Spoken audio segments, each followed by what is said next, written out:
Life is full of coincidences. Most have undoubtedly heard the saying, art imitates life. However, on more than one occasion, if one was to look hard enough, reality's been caught doing the opposite, where life imitates art in a strange reality-bending way. Plenty of examples exist today. This includes the ongoing and most popular coincidence machine known as The Simpsons. World domination! World domination? Oh, hey, that might be a typo. Mental note. The girl knows too much. Yet there are more examples that exist outside of everyone's favorite yellow family from Springfield. As a strange example of synchronicity exists even before the creation of everyone's favorite conspiracy show. This synchronicity deals with the Von Erich dynasty, specifically Terry Von Erich from pro wrestling, and Terryman from the classic anime and manga series Kinnikuman, and the strange coincidence of losing an appendage. Professional wrestling. In terms of pure spectacle and entertainment, it can be hard to compete with decades and decades of pulse-pounding action, spanning many generations in not only viewership but also wrestling dynasties themselves. From a purely subjective standpoint, topping the insanity and enjoyment of professional wrestling is a challenge very few mediums can ever hope to achieve.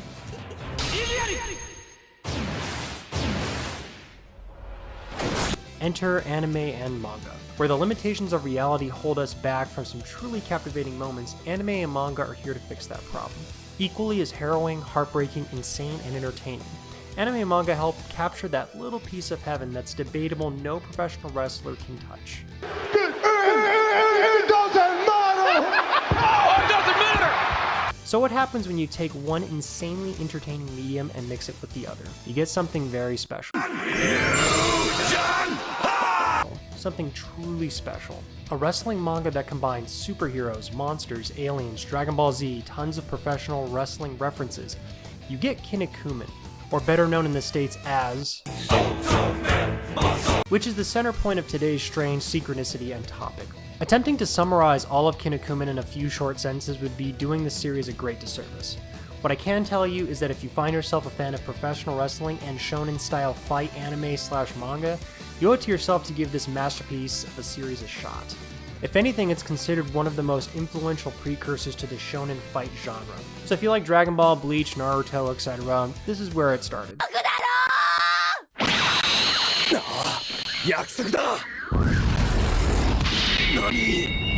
Interestingly enough, the series doesn't actually start out as a wrestling story. However, it instead starts off as more of a parody to the superhero genre in Japan. Think Ultraman-style characters. However, gradually over time, it turns into a wrestling manga more and more, leading to the first big Chojin Olympics. Chojin is the name of people with special powers in the Kinnikuman universe. And its insanity does not stop there. Kinnikuman is unapologetic in its storytelling. It knows what it is. To begin.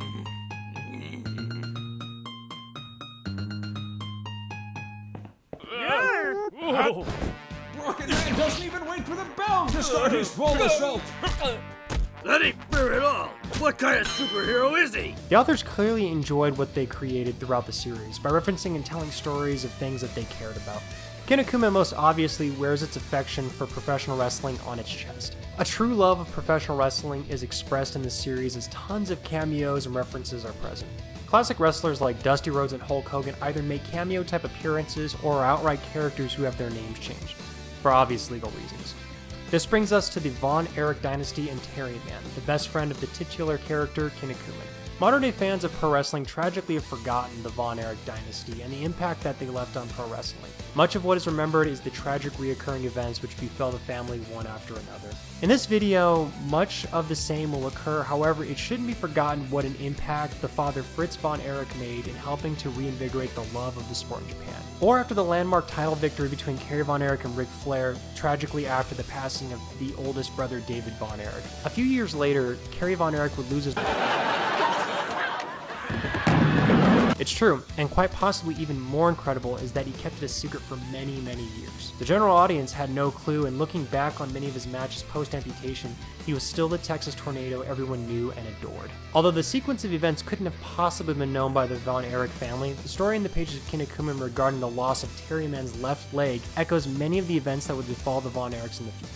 Terryman, who bears a striking resemblance to Kevin Von Erich, originally hailing from the great state of Texas, is accidentally shot in the leg by Kinnikuman's arch-rival Skullduggery. After receiving the gunshot, he still proceeds to the semifinal match against Robin Mask, ultimately losing it. It's later revealed that because of this accidental gunshot wound, Terryman had to have his leg amputated. With a bit of hesitation, though, he was back in the ring at the next major arc. It was a secret at first, but despite his handicap, Terryman was back in the ring and facing off against foes and would continue to do so throughout the series, not letting his handicap get in the way, similar to another professional wrestler. What makes a lot of this strange is that in the manga, which debuted in 1979, there was a story arc that was introduced where Terryman received a leg injury in chapter 38, with the reveal in chapter 69 that his leg had been amputated, and Terryman finally comes clean about losing it post-Chojin Olympics. This all happened in story before Terry Von Erich had even made his debut wrestling in Japan, which was on March 31st, 1983. He would eventually have his foot amputated around June 4th, 1986, as this was the date around the time of his motorcycle accident. Terryman's leg loss occurred in storyline at least 6 years prior to Terry Von Erich losing his foot. Coincidence? I think not! In fairness, it will be stated here that Terry Von Erich had only lost his right foot, while Terryman lost his whole left leg. That in and of itself is a big detail, as it can be argued no coincidence can exist with that detail. However, an argument can also be made that out of all the wrestlers, the one that suffers similar injuries to a fictional character happened to be the one that has so many similarities to real-life people it's hard to ignore. In truth, it's highly unlikely that Terryman was indeed based off Terry Von Erich. The timing doesn't match up, and without the authors of the manga ever explicitly stating Terryman is based on the Von Erichs, it's impossible to say he is directly a Von Erich. However, there is some evidence to suggest he was either at one point based off the Von Erich family, morphed into it, or was always intended to be based off the wrestling family, including the patriarch Fritz Von Erich.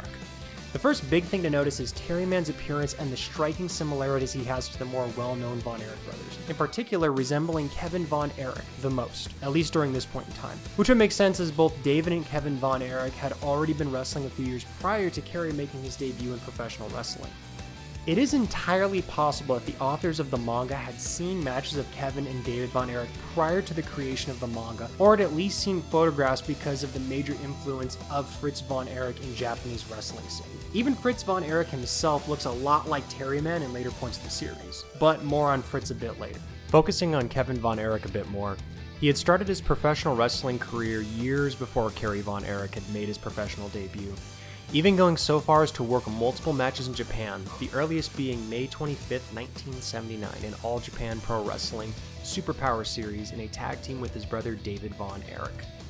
This would fall right in line with the creation of the Kinnikuman series, as its original publishing date was also May of 1979 in Japan. Terryman would make his debut only 6 weeks later in Chapter 7, entitled The Man from America Brandishing a Cowboy Hat. This would comfortably fall in line with the theory of Terryman being a reference to the Von Erich family. A quick side note, while doing some digging on CageMatch.com, in 1982 Kevin and Kerry Von Erich teamed up to form a tag team known as the Cosmic Cowboys.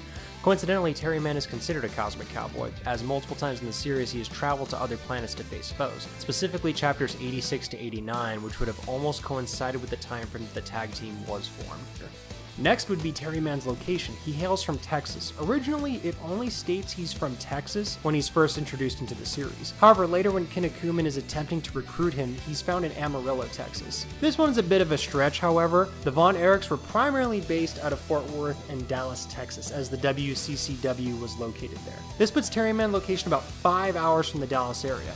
However, during the story, Terry was isolating himself after losing his leg, without mentioning he had relocated or had always been there. It's also debatable that from the time frame the series debuted that the Von Erichs were the biggest dynasty in that area, all thanks to the influence of the family's head, Fritz Von Erich. Speaking of Fritz Von Erich's influence, enter God Von Erich, the creator of the American Chojin League. It doesn't get much closer to this in terms of a reference. He is seen as a supremely influential figurehead in the world of Chojin wrestling. His word is law and he carries tremendous influence. His name is also so close to Von Erich it legitimately hurts. The authors also emphasize that he is a god and someone to be revered very highly. Lastly, his looks. They clearly seem to have at least taken a little inspiration for this character by Fritz Von Erich's real-life persona. But this ponders the question, what does this have to do with Terryman? Well, this proves that the authors had some idea at the very least of who the Von Erich family was. To create such a character with such prestige, it seems unlikely it would only stop at that. Terryman could have easily been based off Fritz Von Erich initially, but as the story evolved, they created a separate character for God Von Erich while basing Terryman off his 3 sons whom were all wrestling at this point. After seeing all of that, and still thinking that there's a slight possibility that all this could be coincidental and that the Von Erichs were not meant to be referenced, well, in chapter 113, Showtime, they outright name drop Fritz Von Erich. It literally can't get any closer than that. One thing that's important to keep in mind in regards to popularity in the 70s and 80s versus now is that many of the younger generations who didn't grow up during this generation won't understand the influence the Von Erichs had on professional wrestling as a whole. And if I can be permitted to speak a bit off the cuff at the moment, I also was not around during the rise of the Von Erichs. See, it's easy to forget that with the internet we have access to all sorts of information. Popularity is a fleeting thing, and what is important one day is quickly forgotten the next. What's also easy to forget is how fast and far that popularity can spread today. When looking back at the era of wrestling and realizing just how much of an impact the Von Erichs made in the world of professional wrestling, it really can't be understated that they were all truly influential to the esports entertainment of that time period.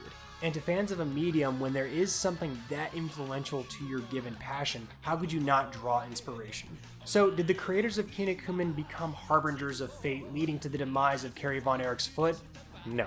It is a strange tale of synchronicity in life imitating art, though. In another bit of reversed irony and in a tragic sense, whereas Kerry Von Erich lost his right foot and Terryman lost his left leg, Kerry Von Erich would unfortunately and tragically pass away only a few years after his amputation. And as a reverse to that, Terryman would continue on, and he's even still a major character today. Perhaps with the strange bit of irony that maybe this gets elevated to a little bit more than coincidental. Despite the negativity, the irony, and the coincidences, the one thing for sure that Terryman and Kerry Von Erich had in common that is undisputable is the fact that when they stepped into the ring, everybody would light up, and that they would prove beyond a shadow of a doubt that they were some of the best that would ever do what they did. The rest may be coincidental, but that for sure it is not.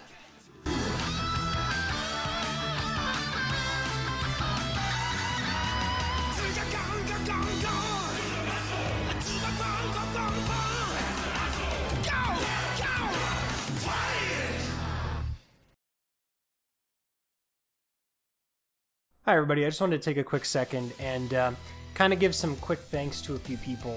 Last week, the Psycho Gamers 15 actually helped me out in providing a lot of the Lubu clips for my Lubu Top 5. And although I did thank him last week in the video, I think I kind of did a bit of a piss poor job, and I wanted to give him a proper thanks this time. So the Psycho Gamers 15, thank you so much for all the help and all the support and helping me get the clips for the Lubu episode last week. Thank you so much. If you guys want to check out his channel, there will be a link in the description below. For this week, though, I wanted to especially thank Wrestling Bios for taking the time out to help me with some of the research on the Kerry Von Erich video, or the Kerry Von Erich side of things, specifically in his professional debut in Japan. I had trouble locating the information, so I kind of shot in the dark, shot him an email, and quick to respond, super friendly and helpful, and he was able to actually assist me in finding a date at least close enough in time frame as to when we would believe that the actual debut for Kerry Von Erich's wrestling debut in Japan would be. Ironically, it was on my birthday, not the year, but the date of March 31st, and I just kind of had a little chuckle when he sent me that. If you want, and in my completely subjective opinion on this, the best source of wrestling info, go check out his channel if you're not already subscribed. Thank you again, Wrestling Bios. Thank you again, the Psycho Gamers 15, for the help the past couple of weeks. I provided links for both of the channels below, so if you guys aren't viewers of them or you haven't checked out any of their stuff or not subscribed, definitely go do that. Anyway, make sure to like, comment, subscribe, all that good jazz, and also for sure make sure to keep things light and rebellious. I'll see you guys next time.